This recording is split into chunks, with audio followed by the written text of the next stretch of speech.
was fun. That was extremely interesting. I love seeing a parademon right from the get go. That was cool. Um, Yeah. um, I'm feeling like saw the general. I can't forget his name. I can't remember his name, but it was one of Darkseid's like really famous generals, and I'm like, oh, General Steppenwolf. I think I saw General Steppenwolf. So I was like, okay, that's cool. So we know we're gonna get Steppenwolf in the Justice League movie, I believe, and seeing Lois again is like, okay, cool. We're gonna still have that thread line, and we know Superman's gonna come back at some point because reasons. And I, I'm tired of Lois. hmm, I'm so tired of Lois. I know. Homegirl is just like weak. Like I'm just like, girl, I get it. Like you're Superman's homegirl. That's your man, and you're his girl. But god damn, I'm so over her character. I can't stand it. I can't stand her. But Is it Amy Adams or just Lois's character? I'm just curious. just Lois as a character. I just Gotcha. don't like her all that much. I think if they maybe did like the '90s cartoon version of Lois, that maybe That might have that been would have worked. better. It's just she's just like she's gonna okay. She's like okay. The character that she plays, or just like her character in general, is like a damsel in distress, and she like sorry, but she has this like persona, like oh, I'm a badass, like I'm a you know, God, I'm gonna get a loss for words right now. But she has this persona of being a badass. But when it comes to the point, like where she actually has to like when she gets into like a shitty situation, she never can pull through. And so I'm like, well, why? I don't know. I don't like her character. Mm-hmm. Maybe a little tweaking of how this version of Lois is. Maybe they could tweak it a little bit. Because it's just she can never defend herself. And I'm like, girlfriend, why are you sitting here looking for trouble, but you can't pack yourself up? But Yeah. that's my Yeah. opinion on Lois Lane. Gotcha. Well, I'm just like, I know you say, yeah. I'm just like, we're like, okay, everybody, we literally just watched the trailer to Justice League. So it's like Mm-hmm. this is like our immediate thoughts, but um, I was just happy, like, cool, got to see Queen Mira and Aquaman and Barry Allen and Cyborg and Bruce Wayne playing nice with others because Alfred said it. But So is Bruce Wayne like okay? Like, forgive me for not knowing this because I tried to look it up and I can't find it anywhere. Is Bruce the actual? I think he is the actual founder of Justice League. he's one. The founding is usually is Wonder Woman, Superman, Batman. That's usually Okay, the three. yeah, But with this but like version, he actually like gathered everyone because yeah, in the movie they portrayed that. But I was thinking to myself like, is that I I think is that correct? I think for this incarnation of storytelling, it's like okay, yeah, Bruce is the one doing it, but really it's the big it's the big three. They form it together, and then everybody else Because comes like after them. I remember reading that like they had the way they formed was that they got into like a battle with like White Martians. Yes. So yeah, and then next thing you know, like they were like, okay, we should actually form this thing called the Justice League and fight against evil. Because like it's like every version, like even with the Justice League cartoon show, they did like that sort of almost white Martian version because they had like remember that show introduced the like the white parasite aliens, but they didn't call them white Martians, and Mm. that's how they brought John Johns over, and you got Green Lantern, Hawk Girl, everyone came over and helped the Superman, Batman, and yeah, it was Wonder Woman, Hawk Girl, Superman, Batman, Flash, Green Lantern, and Martian Manhunter. That was the team Yeah, for the show.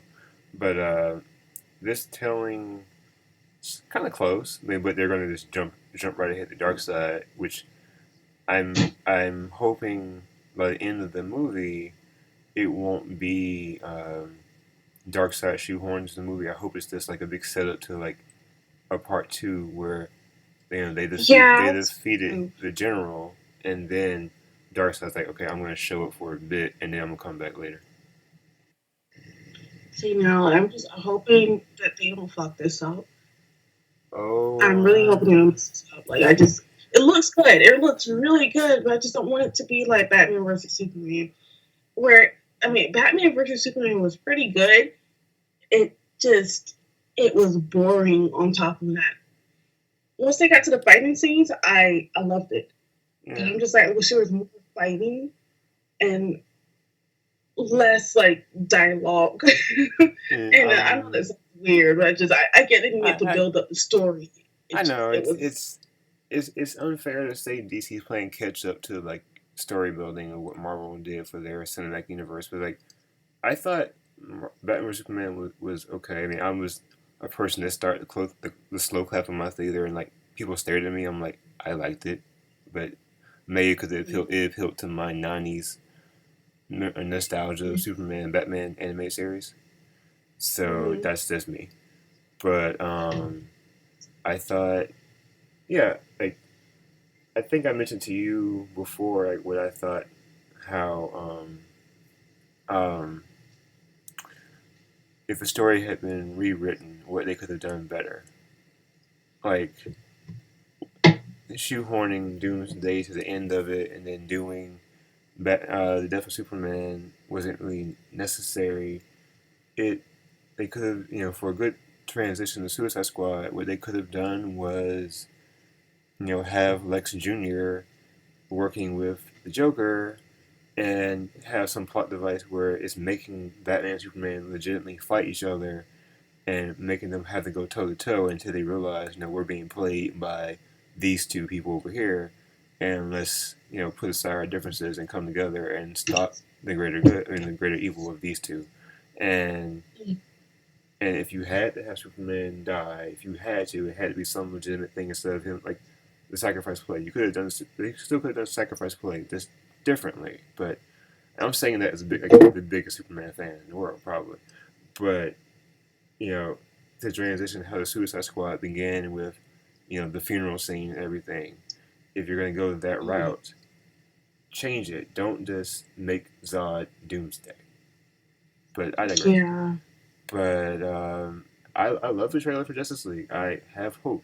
I'm probably one of the biggest DC fans out here that people know, and I am. Same here. Just a It's fan more so than a Marvel fan. I just yeah, feel like the movies have not been doing it justice because like that's Marvel's just movies literally straight out of the comic books. Like I mean, like not exactly, but you look at the cinematography and like the art direction and everything. It's basically out of a comic book. right. Whereas the DC movie, they try to base it off of like real life, and I get that. At the same time, I don't want to see that. I want to see something that jumped right out of the comic book. And I guess they kind of tried that with Suicide Squad, but they failed. Mm. And I feel like the only reason why they failed, the cinematography was great in Suicide Squad. But what I didn't like about it was just the actual acting in Suicide Squad. It could have been a lot better. True. It's funny. I've only seen No, Suicide. I've only seen take Suicide that back. Squad It once. was kind of acting was good. It was just more so storyline. The storyline they focused too much on their back story, like who they are. And I get that they are trying to explain who the characters are, but I didn't want to see that. I wanted to see some like action. It was like little to no action. And that's like a complaint that I've just been having with like a lot of movies that are supposed to be just like action filled. It's like they do their best to just like explain everything. I get that they're trying to like, give everyone a backstory. But I want to see like some fighting. I want to Yeah. see shit go down. I don't want to sit there for like a whole hour and a half of the movie with you explaining to me what's going on, and the next thing you know, we get like 5-10 minutes of action, and that's it. See, okay. Do you remember the Incredible Hulk movie from 2008? I do, but that's like such a Uh, long time ago, so I don't remember. in the opening credits of that movie, they did the entire backstory of Bruce having the experiment, everything, showing you secret, like blacked out government files, showing you the experiment, and showed Nick Fury's name and stuff of that nature. And you got it. You got that Bruce had the experiment. You saw that it happened, and the Hulk was on the run. All that was covered in probably 2 minutes of credits, and it's like that was enough. Yeah, That was enough. The same for Iron yeah. Man doing Tony's backstory of his family getting killed and things of that nature. Mm-hmm. Although, funny sidebar to that, um, when I went to go see Civil War, and the beginning of the movie starts out with 1991, and you see a car, and you see the car accident, the first thing I said was, "That's Tony's parents." And I was sitting with some friends, and I didn't say it out loud. I was like, "That's Tony's parents getting killed." I'll wait. And then when they revealed it, I was like, why did I ruin it for myself right from the beginning of the movie? Like, I don't know why I just guessed that from the get go. But that's probably me paying too much attention to stuff that's like trivial. But Well, that's like a good thing. I like it when movie like put in those details. Like they pay attention to the details like that. I love it because especially for people who actually like when they enjoy a movie and want to go back and see it again, and they see it again and they start to put pieces together and just like, oh, okay, well that's what's going on. That's a good like I love it when movies do that. mm-hmm. But I will say, you know, with DC slate, I mean, I think if there is a problem, it's that people love to rely on what Christopher Nolan did with his Batman trilogy. They love to go back to Christopher Nolan, and I get it. I get it. I understand. But he had his three movies. That's great. We don't have to be all dark and serious. Now, I love Man of Steel for what that was. I did. I legitimately, really love Man of Steel. And Okay. people give me flack for it, but I don't care. I thought it was great. It reminded me of my childhood of watching Superman animated series. That's me. Mm-hmm. But then I was told on Facebook sometimes like, that movie sucked. I'm like, you didn't have to comment on my thread telling me that. I'm like, yeah, it's my thread, so get off. But anyway, it's everyone's entitled to their opinion, and I respect that. But I don't think we need to always do serious everything. I'm thinking in terms of what's maybe somewhat serious for Marvel and might be their Netflix shows, but I can't really talk on that because I haven't seen them yet. But Mm-hmm. Agents of Shield is um, gets pretty dark, and I like it, but it fits into the confines of what we've seen with the MCU. So it's that's their universe building. But DC wise, there's a lot they can do. But I'm just hoping, with Wonder Woman coming out next, and then Justice League coming out in November, that things will be great. I mean, I know Wonder Woman is going to be set in World War I, if I'm not mistaken, and so it's like, okay, cool. We get to see all of that and her backstory. So I'm hopeful. I'm not saying these are going to fail. I believe they're going to do well. It's just I think we have to get away from the dark, grimy, serious Sin City Yeah. esque I of things. need some action. I need some fucking action. I don't want to sit there throughout the majority of the movie and, you know, basically have them just tell like Wonder Woman's like backstory. I can read that anywhere if I need to. Just I want to see some fucking action. That's all I'm And asking and for. let's say Wonder Woman had a great animated feature that came out with 2008, 7 or 8. I don't remember, but Mm. she had a great animated feature that was her. That was her first movie of sorts. But we could talk about DC all day.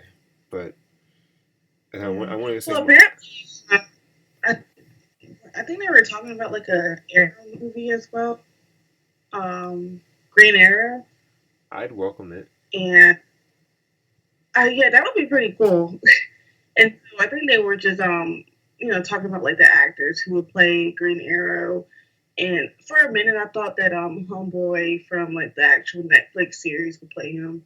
but they were talking like about Charlie Hunnam. He was in Sons of Anarchy, and Mm, when I saw pictures of him, he kind of looks like him. Like I could see him playing the role, but yeah, he got his feelings, and he was like, "No, I don't think I want he no." he Like he kind he, of he looks like Stephen Amell, but I mean, yeah, to be fair, we do have Britt Gustin playing Flash on TV, and if you had Charlie Hunnam play an on screen, big screen adaptation of Arrow, it's like we had Ezra Miller playing on the big screen version of Barry Allen. Like, you can have two mhm. differences and have them played differently. It's just Yeah, and that's for fine. but but here's the weird thing though with when it comes to these big screen things versus small screens. Like, we can have two Flashes, but yet you can't have two Batmans because the executives are afraid it's going to confuse people. Yeah. That's why we didn't get Batman in Smallville, because they were afraid people were going to get confused when Smallville was on, when the Dark Knight movies All were the coming out. need for them to make a Batman Beyond movie because I want to see Terry. Terry's my man. Besides Bruce, I mean, of course, Bruce is like, my husband. Terry is just like, he's there. Like, no, Terry and I don't have like anything going on like that, but Terry's cute, and I'll admit that. But I Okay. want to see Terry, I'm like in a film adaptation. all right. I'm not gonna say nothing Yeah. about your marriage. I'm not gonna say nothing about your marriage.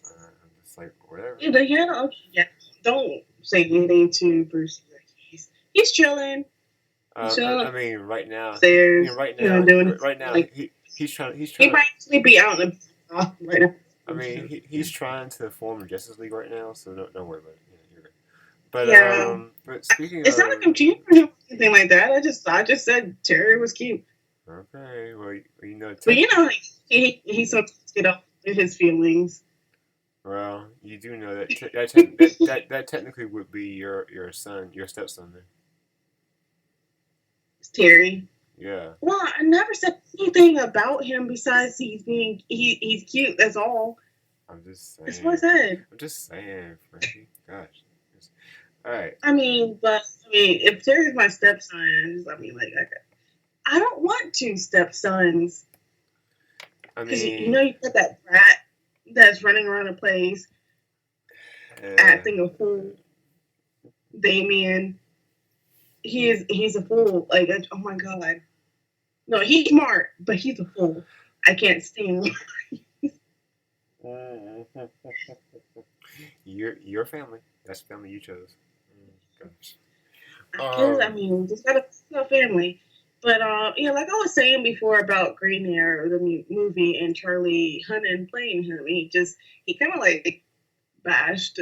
Okay, I wouldn't say bash it, but he was just like, I didn't grow up in a comic book. He didn't grow up being a comic book fan, and he didn't see any like the Marvel films or the Batman and Superman man films, and so he just doesn't see himself playing the role.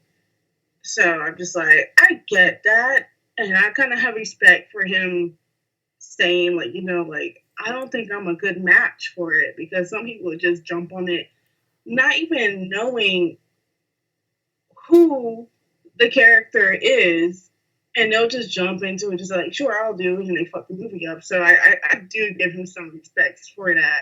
At the same time, just like, do some research, open your mind up, learn something new, because it almost seemed like he was just kind of like looking down upon the nerd community, the comic book community, for not wanting to do that movie. He just kind of looked down upon it. That's how it came across, though. I see. Hmm. Yeah, Well, I will say this: we can talk about DC all day, but there's another movie I want to of discuss. course we can. Yes, we can do it all day because we can have DC hour I all mean, I'm a day. DC. I You're would, DC. What? I'd welcome a DC hour all day. But I want to talk to you about something called Power Rangers that we might have seen, but you know we can do that as we take a quick break. So Okay, we'll talk about that after the break.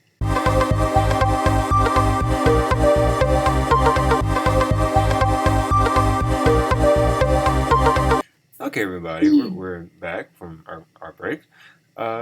Before we go into our talk of Power Rangers, I wanted to say that we're going to be answering questions on today's episode. And our first question comes from Luna Bing Cosplay, who you all should check out, and she does amazing work.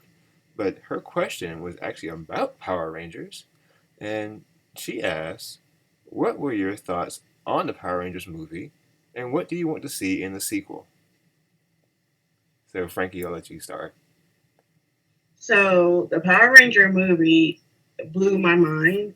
At first, I was just like, I kind of felt weird. Like, yeah, I kind of like even sucked my teeth like that because I felt weird about them being teenagers, and I thought about it, and I just was like, okay, the original Power Rangers were teenagers, so I let that just resonate with me. And as I watched the movie, I got to learn about the characters and who they were as like an individual. And Billy was awesome. Like, okay, spoiler alert. Just Yeah. we meant to actually say that before we actually start talking about it, but we're going to talk about the movie in this episode. And if you don't want to get spoiled, I guess we can like put in the description, like if you want to skip it and then come back to it some other time, that would be great. But we're going to talk about this movie, and so Billy pretty much carried the whole entire movie. Even though the Red Ranger is the leader, Billy basically was like through in the movie was like the founder of like everything. And to me, he was the leader of the movie. I loved how they gave him so much screen time. It was great. It was Yes. great. I enjoyed it. We saw it with a group of people, and I feel like we were the loudest like group in the whole entire movie theater because we were living so much. It was a Mm-hmm. great movie. What were your Yeah, thoughts on it? I my first thoughts was like, okay, we're building here, and I I I would yes, Billy stole the movie. Yes, he really did, and I feel like this was his movie, and a little bit was like everybody else was kind of like there. It was Billy's movie, Yeah, but this is Billy's movie. but I I said because he's a black man, and he was just the lead of the movie. It was amazing. mhm. And it's like I had to remember. Okay, I had to get out of my mind. This is not Mighty Morphin Power Rangers that was from the 90s. This Mm-hmm. is not Super Sentai. This is not the original Power. This is not the original version which became Power Rangers in America. Look it up. Look it up for those who don't know. Um, this is not any of that. This is not the original Saban. Everything from the 90s when we all were kids. This is a new reimagining. So I had to remember. Don't go in there thinking you're gonna get Bulk Skull throwing pies at the Rangers and pulling pranks in the hallway and Angels Go High. It's gonna be none of that. This is completely more real world scenario type Power Rangers, and Mm-hmm. take it for what it is. And when I kept that in mind, I was like, okay. At first I was like, oh, okay, I see where this is kind of going, but once they got their morphers, they didn't call them morphers, but once they got their morphers, I was like, okay, and they all became super strong. It's like, okay, how would you react with? How would you deal with this if this really happened to you? I think I'd be freaking out, Yeah. especially when I was out too, and they were just like, especially after that train wreck. yes, Yeah, that was just crazy, and it kind of like fucked me up. How not fucked me up, but it was interesting how they all returned back to their room, but the car was still fucked up. yes, Like, that's crazy. But you never saw Billy's mom, and that was Billy's mom's van. And so I wanted to see like that whole interaction as to like, she's getting upset because her van's missing and it got totally wrecked by a train. yeah. So That's the only mystery of the movie of mm-hmm. how they all get back to there. How everybody get back? Just How did everybody get back? And like, what about Billy's mom? Like, Yeah. how does she feel about that whole You, thing? you know, if you think about it, like in terms of like Big Bang Theory, like Howard's, Mhm. Howard's mother, Yeah. she like you never saw her, but you always heard her voice. Yeah. It's like think of it like that. It's like his mother's there, but but um, that was like one of the big mysteries. Like, how they all survive that? Because we all thought they all died. Yeah. You saw the blood on the window. You saw the blood. I was like, oh, windshield. Um, for a second, I was like, don't end this movie and say they all died and these are all ghosts. Like, They got messed up. yeah, they did. Real bad. But I love Bryan Cranston as Zordon.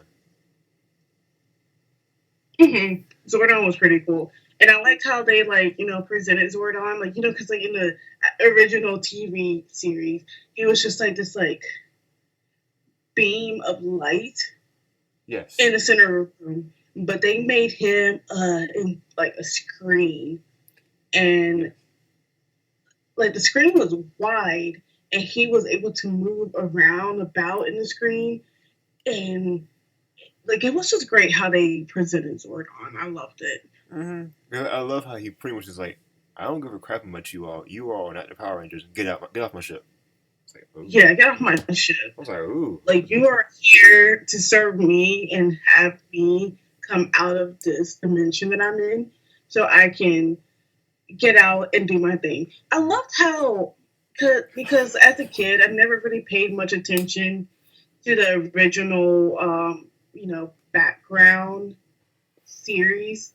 Not background. What am I talking? I didn't never paid attention to like the actual like storyline of Power Rangers, and so I love how this movie kind of just explains certain things. How Rita was the Yellow Ranger, and she basically became evil, and now is trying to like take over. That I didn't know that she was a ranger. I'm wondering if they just did this for this telling that like before it was just like Rita was evil, no questions asked. Yeah, she was just evil, and so they had to fight her. That's an actual like fact, which I probably should look up. Because I know in Super Sentai, I believe it was like Rita became evil because I think her son died.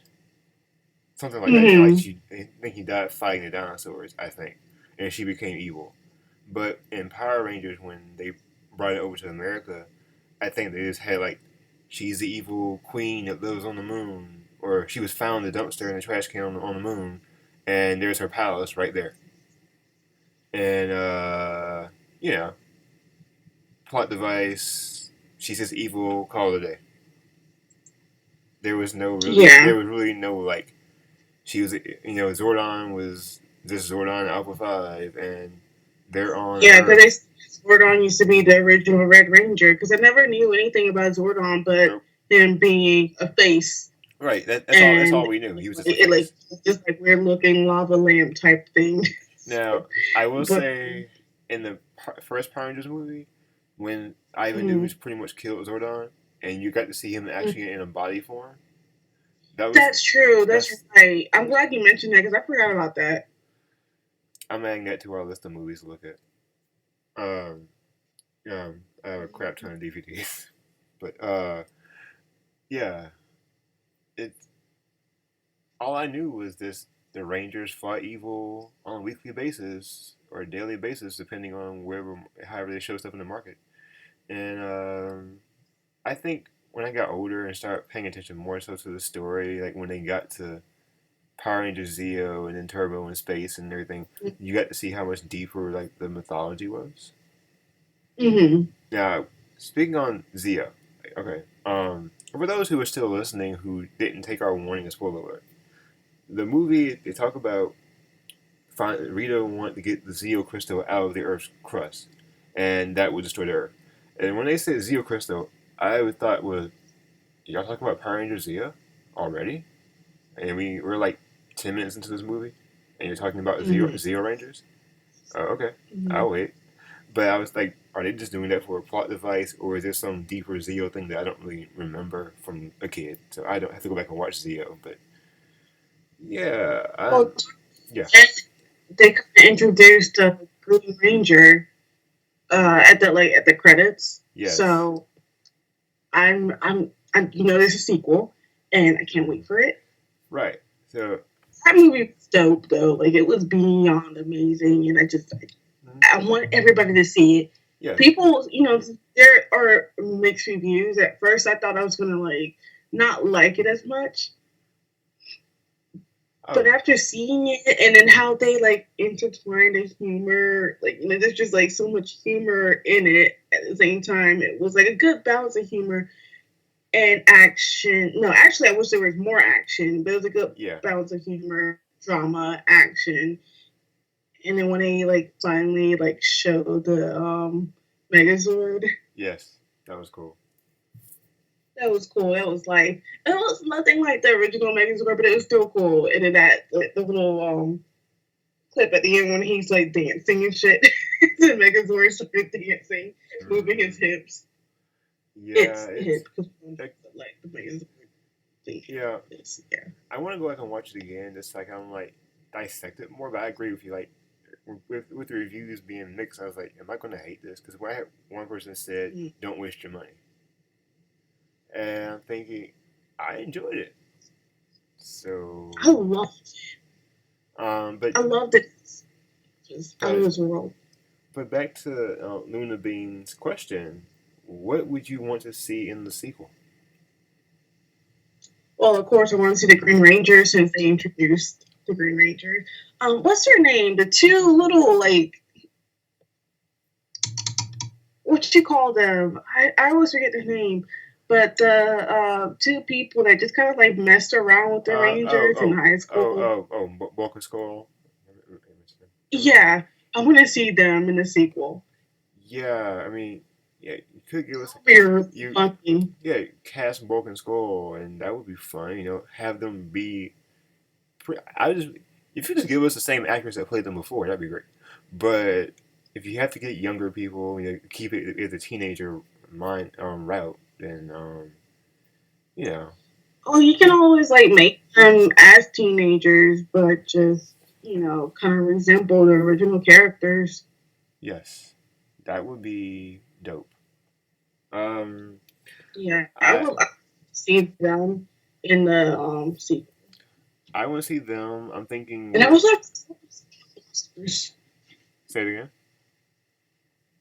I want to see more monsters. Like the monsters they had in like the original series. That'll Yeah, be really cool. yeah, because we just had a giant gold creature we called Goldar who didn't have personality. He was just Yeah, we didn't have any personality. he was Like I just want to see like how you the story of just developing into that personality that just came upon Earth and they want to destroy shit. So just Rita like for it. Although it was great how like that like the interaction between Rita, Repulsa, and the what's his name, like Gold Dude. But Goldar. how Goldar, yeah. he interacted and how she became part of him at the very end. And I feel like Rita is gonna come back. She's I not done. Like she's yeah. not gone. I She's gonna come back and she's gonna try to get the crystal. I'm because before they smacked her into space and she gave this speech of like more people are gonna come. It's not just me. I'm thinking next we better have Lord Zed. We need to have Lord Zed team up with Rita.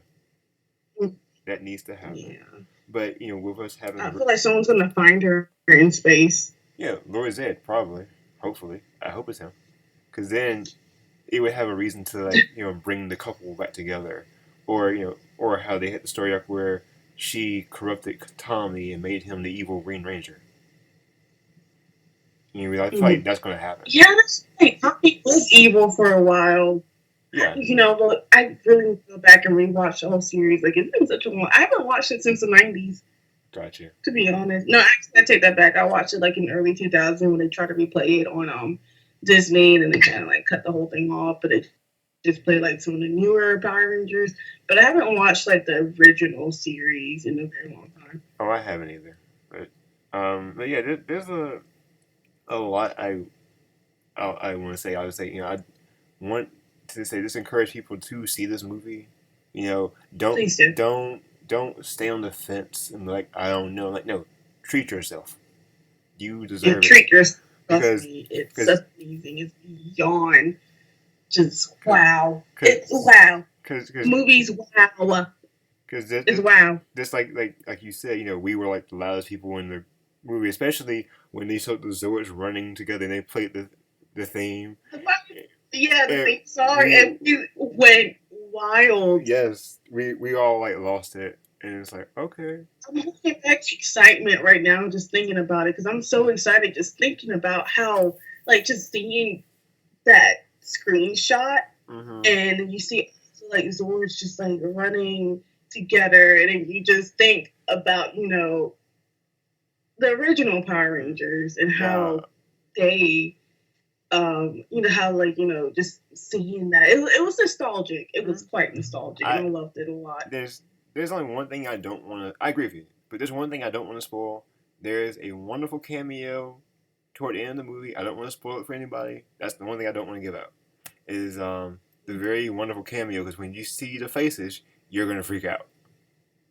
Yeah, yeah, I won't. Yeah, I'm not gonna spoil it for anyone either because we all freaked out. We are like, "What?" Because we started pointing, But and I started pointing at the screen like, "Oh my god, look, it's still, oh my god, it's still, okay, well, cool." I did that, the fan thing. but Yeah. let's talk about Krispy Kremes though. Like Yes, Krispy Kreme. Krispy Kremes. Man, for a plot device, to say something funny, because that's where the Zeo Crystal was under like coordinates they happened to build it, Krispy Kreme on top of the coordinates, and it was like when Rita's inside Krispy Kreme, she's eating a donut, and then they're playing Survivor on the speaker. I'm like, are you serious? I was just chilling there eating a donut, and then like her homeboys out there destroying shit. She's just like sitting there like, let me try this, and she's just eating it, and she looks like, okay, this is pretty good.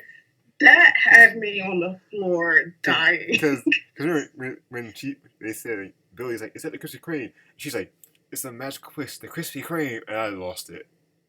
Calling a magical place, like Lord have mercy. Like Rita became like my first, not my first, but it's like she became like one of my favorite villains after watching that movie. Yeah. That version of her. Mm-hmm. For her, I was just, I want to cosplay that. I want to be that. Like she is badass. Like even though yeah, she's evil, but I loved it. But there's I loved it. But there's something about evil characters that we all love to cosplay. Come on. Yeah, but she's like her character design reminds me of Loki because like the green and gold. Thank you. I couldn't think about it, but I was like she reminds me of somebody. Loki. Yeah, it reminds me of Loki. The green and gold and the dark hair. But overall, I love her character in the movie. It was great. Oh, I do too. It's really great. I love how they introduce her, like, conveniently after they find their morphers, she's found in the water conveniently. It's so funny to me. Yeah, it always happens that way. She looked busted in the beginning. She was all like fucked up looking, looked like a alien fresh out of the sea. Yes, that and to do what they did, it's this. I know a lot of people want to hold on to their childhood nostalgia. That's like everybody. Even people older than us. It's like that's not my Star Wars or whatever. Whatever the property is, we all have that sense of nostalgia that we always love about these things. And for people who, if you want to be nostalgia and hold on to your memory and not see something great, you're probably going to miss out on something wonderful. So just go in there for open mind and just take the movie for what it is. Just take it in for what it is. It's to me, I loved it. I can't speak for other people, but I loved it. And I went in there kind of skeptical, hoping that, they wouldn't ruin something that I've been looking forward to for a long time. And so for them to actually do it justice, I enjoyed the movie a lot, and I hope other people do. So yeah, because I really want that soundtrack. Me too. Like that soundtrack. I will say this. I was thinking in the movie, I was like, this is like, somebody's like, watching this fight going on, and they're like, what music would I play with this movie? Or they're watching the battle, and like, I'll play this song right here. Like somebody's sitting there with an iPod in your hand, and like, I'll play this song right here. Cool. Mm-hmm. And I was like, when the ending credits started, and they played the um Got the Power remix song, I was like, they played Got the Power in the first Power Rangers movie. I lost it just at that moment. Oh, yeah, even when Rita said, "Make my monster grow," I was like, she said the thing. I said it out loud to myself. I was like, she said the thing. And I heard you. It was funny. but before we Yeah, we're continue, like the loudest people in that whole entire group. yeah, That whole entire we we're was. so loud. Hey, And people were probably so annoyed, but I don't care. but We lived. but there's one thing I'll say this, and then we're gonna take a quick break. Um, there's something about movies when you have that communal experience, just like when we saw Get Out. The audience will sometimes either make or break a movie experience. And I think for seeing Get Out and then seeing Power Rangers, and you have a lively group, and especially in the group we were with, and in people around you, and it makes it an enjoyable thing, you're going to enjoy it as well. And with that, we're going to take a break. I'm Frankie K. I'm Chancellor D. And you're listening to the Blerdlines Podcast. And so we're back after this break. So we have a few questions that we want to answer. And we're going to start off with Lady J Cosplay. She asked us, out of all of your cosplays, what is your favorite? You want to go first, or you want me to go first? I'll go ahead. I'm going to say, of all the ones I've done, I'm going to say it's my Steampunk 10th Doctor, more so because it's casual. And I actually wore it to the day of the church, with minus the Converses. But it's casual, and people can kind of tell you're cosplaying as a doctor, and especially with wearing the pocket watch and then having this sonic screwdriver in hand. But that, and I'm gonna say our most recent one, which was Gunsmoke from Team Skull. There's something about that team cosplay was pretty fun. Yeah, that was fun. Yeah, that was. And then walking around and have people just point at us like, Team Skull. I was like, yo, this is life. Yes, that. And this is gonna be a funny thing to say like a first, but I've never really been asked to get pictures taken a lot. So that was it's happened before, but just not a lot as it happened that Sunday. With you as Gosma? Yeah. Being so yeah. So I'm still. And you made a full Gosma though. Thank you. I gotta do that again. I need to do that again. But yeah, what are your cosplays? Okay, so my favorite cosplay would be Starfire because I built the whole thing from bottom up. I didn't do the wig, of course, but everything else, like the shoes, the shoulder piece, the gauntlets, everything, I made that. And it's not to say that my other cosplays, I didn't make them. I made all my cosplays, but there are certain things that I will buy, like for Catwoman, for instance, like the helmets and the goggle, and for Sid the Moon with the wand. Starfire, it basically was 95% made by me. And then the only thing I hate about that cosplay is just painting myself orange. That's the main thing I couldn't stand about it. So that's my favorite cosplay to wear. Well, no, not to wear. Just my favorite cosplay I've done in general. But my favorite cosplay to wear, because it's so comfortable, would be Catwoman. It's just, me putting on a bodysuit and, putting on all my other materials. And I don't have to wear heels or anything like that. I just wear some combat boots. So my favorite cosplay to wear would be Catwoman because it's comfortable. But my favorite cosplay in general that I've made, head to toe, would be Starfire. Awesome. Yeah. Yeah, Yeah. it was fun And to Star Fox took me months to make. how Took me a lot of long? months to make that. There will be a tutorial on that. I know I've been saying that for the longest time. I'm really trying to gather all my materials and take the pictures I've taken and organize all that. I am working on making a tutorial on how I made that cosplay. So be on the lookout for that. Awesome. Yeah. And Um, so we should move on to our next question. yeah.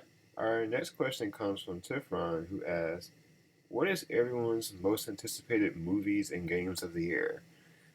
I'm going to say games. I'm going to say Mass Effect Andromeda, which I got last week and haven't played it yet. Which a mixture of adulting and other things, but I'm can't wait to actually sit there and like get lost in that game. But movies, and we just saw Power Rangers. I'm gonna say Justice League, just because I'm a big DC fan, and the Justice League is like my favorite comic series. If I had to pick like a team to read, I love reading Justice League. So that, and of course Marvel movies, but Justice League is like top of my list. What about you? For I would say for the most anticipated video game would be Tekken 7. I am a diehard Tekken fan. Been playing it since the original PS.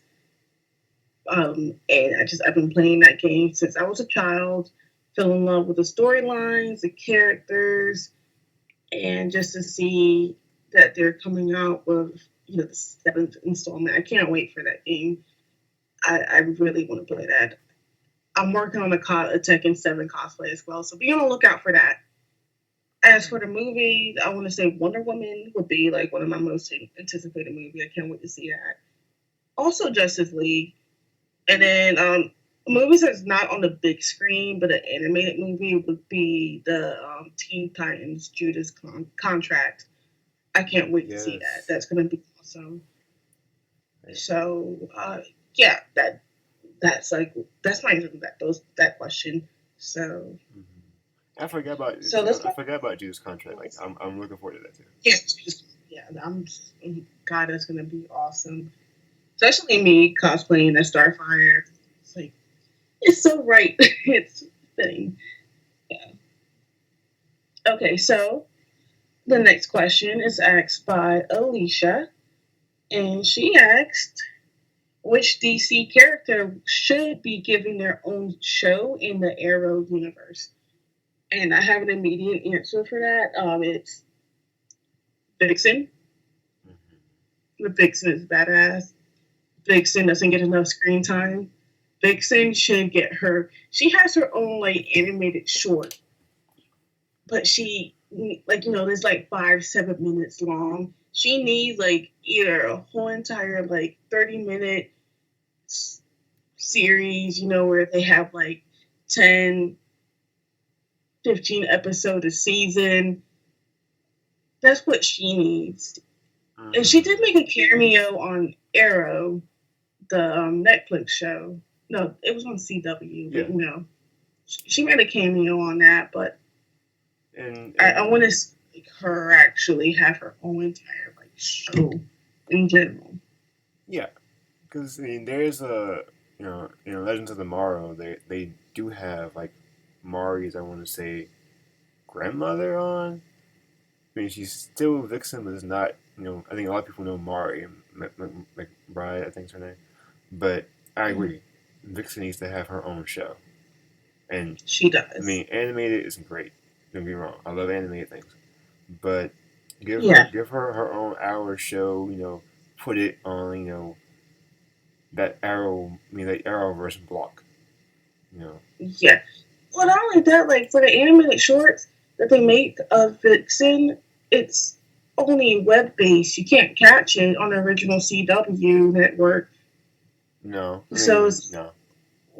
Why not just give her own cartoon or her own actual like live action series? Do it. We want to see it. I would watch that every day. Like every time it came out, I would watch it. I want to see it. And so I don't know if they were just doing the animated shorts just to test out, whether she's a character that they should bring on a television screen. But I just do it. Put it out there. Just make it, put it out there, and just see how amazing everybody will react to it. Because I will say when she showed up on Arrow and like came talking to Oliver and his team, and she talked about Barry for a second, and Oliver was like, "Yeah, we had an animated adventure," and I lost it. I was like, "That's very funny." You acknowledge the 30 because that first season of Vixen on CWC was 30 minutes, and that's how I watched it, like the whole 30 minutes straight through. And I was like, this needs more. I need like more than 5-minute clips. I need like a full thing. It needs so much more than that, and it's aggravating because that's a very interesting character. She should have her own show. She should. And I'm thinking, if someone had to have their own show, because the Arrowverse takes up so much now. Like, so you got Arrow, Flash, Supergirl, Legends of Tomorrow, and you got all these extra characters. I'm going to say, we're supposed to get Black Vulcan, I think, or Black Lightning later, but he won't exist. In the Arrowverse, he'll just be on CW. It won't, it's like he has another DC comic, but he won't be part of Arrowverse, which is kind of aggravating. What? Yeah, they said like it's gonna be there, but it won't be part of the Arrowverse. I'm like, come on now. Oh god, that's so messed up. I'm gonna say, because I love talking about Static. Give us a live action Static show. Shoot, you could use that as a way to bring on live action Teen Titans on CW. I would love to see a live action Static and a live action Teen Titans. That would be live, and I think like they're trying to follow the timeline. But it's just like, fuck the timeline at this point. Y'all fucked everything up already. Like, so just give us what we want. Especially with Barry doing Flashpoint and then changing everything and how it subtly has gone across all the shows. I'm like, you can just subtly do it where, the Parco Accelerator thing from Flash is how, Virgil got affected. So instead of being the Big Bang Theory, the Big Bang incident is he happened to be in Central City when the Parco Accelerator went off, and here's Static. It's easy. Just do it. Make it fit in the universe. Just do it. Just do it. Just do it. Be like Nike. Just do it. Sponsor, please. Nike, please. Please. Anyway, but yeah. So wait, what was our pick, or you want to move on? Oh, we can move on to the next question. So our next question also comes from Alicia, and she says, Iron Fist and Luke Cage will eventually become a crime-fighting team. If you could create a comic book duo between one DC and one Marvel character, who would they be and why?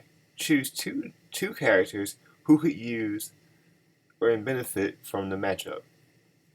I'm gonna let you go first.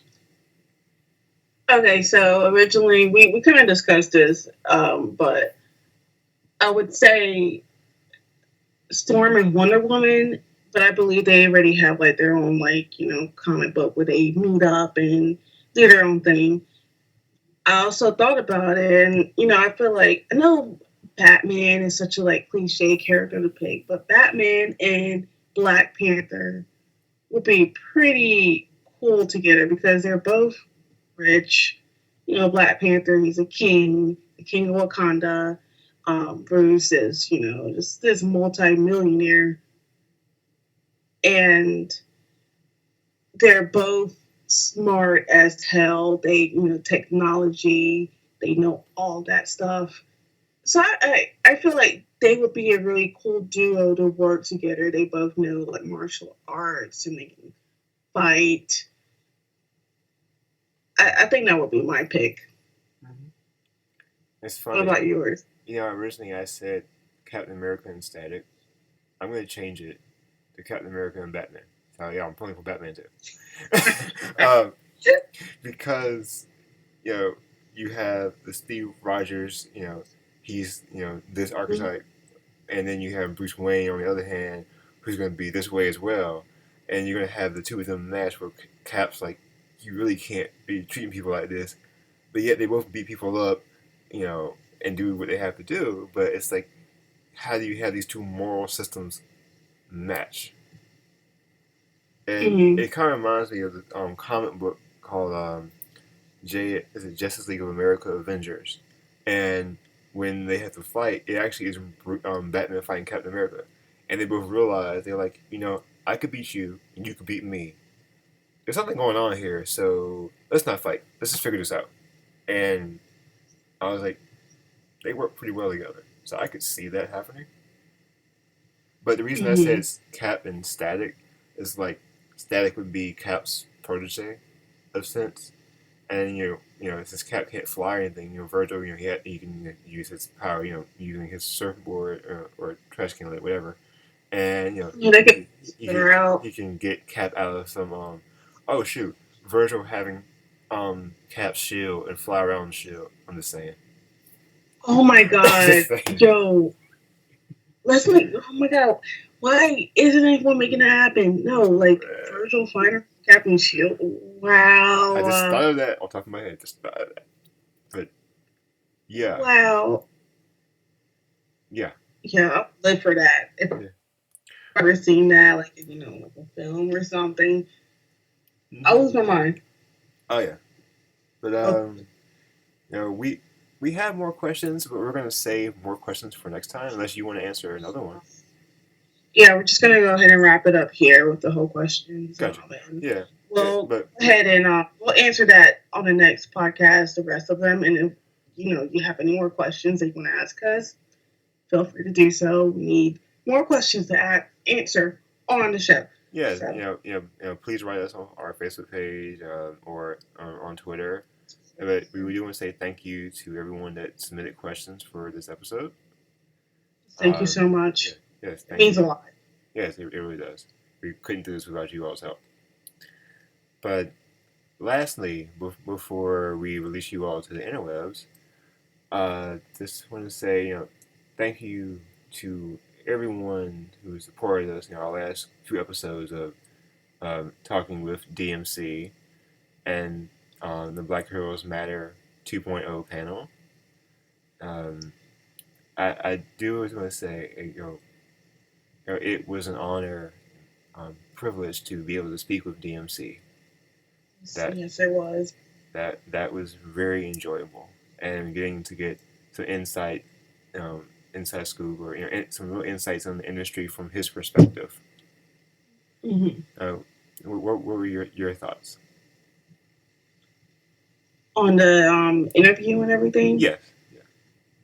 Again, it was interesting hearing how he kind of just got into the whole thing, because he originally didn't want to, and he was just like, okay, well, just why not do it? It's a new way for you to reach a different audience besides, doing your music. You can reach him through your words, because he's a writer. And so I enjoyed talking to him. He's one of those people that you can just listen to forever.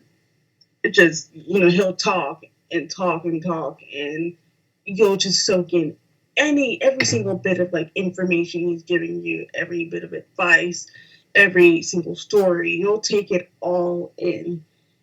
So I enjoyed speaking with DMC. It opened up my eyes and made me want to do more of my life, to be honest. I want to actually branch out more and reach more people after speaking with him, because he really did seem to enjoy our company and the fact that we were there to talk to him. And so it made me want to speak to other people, and I would love to just be in their presence. Agreed. The con in general was great. I enjoyed the con. Yes. I had some fun there. Oh yes, yes. Hanging out with you at the con and hanging out with friends and just meeting people. It was Just a delight. people and everything.